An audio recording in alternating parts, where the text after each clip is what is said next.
Buqqoon abootee.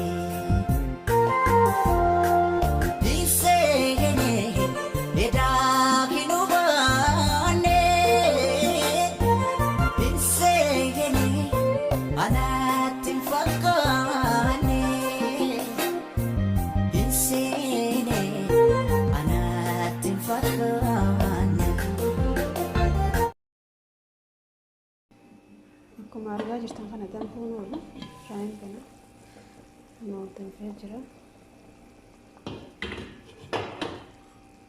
danfee jira amma waraata nutti naqa jechuudha. Awaaja distii isaanii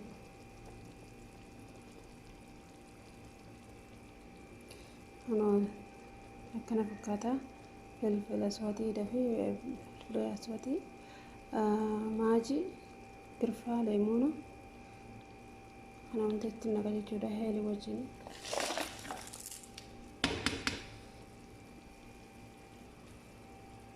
Kunis itti naqama soogidda baaraat mushakka filfila aswaat hammoona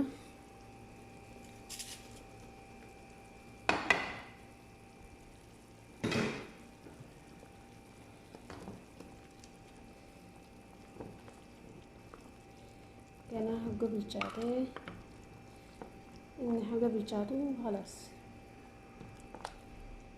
ta'u jechuudha. Haa bilchaatu jechuudha.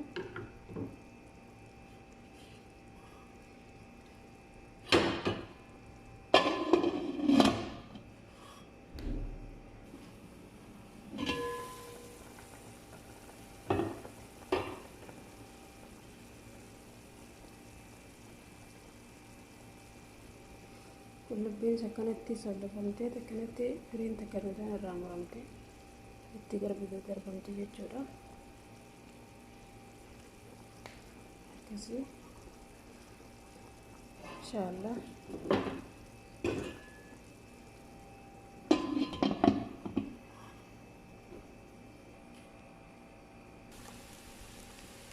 ini daakuu kan akkana fakkaata. Chaatu deema asitti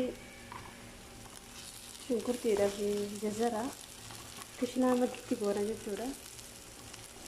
Jazaraa fi shunkurtiidhaa humaa takka akka isaan qabu.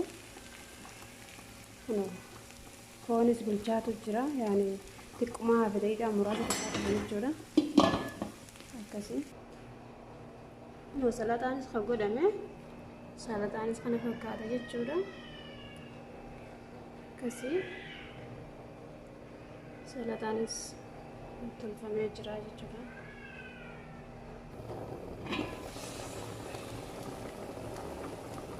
Xiqqummaan hafileedhaa muraasa booda ruuzatti godhaa jechuudha.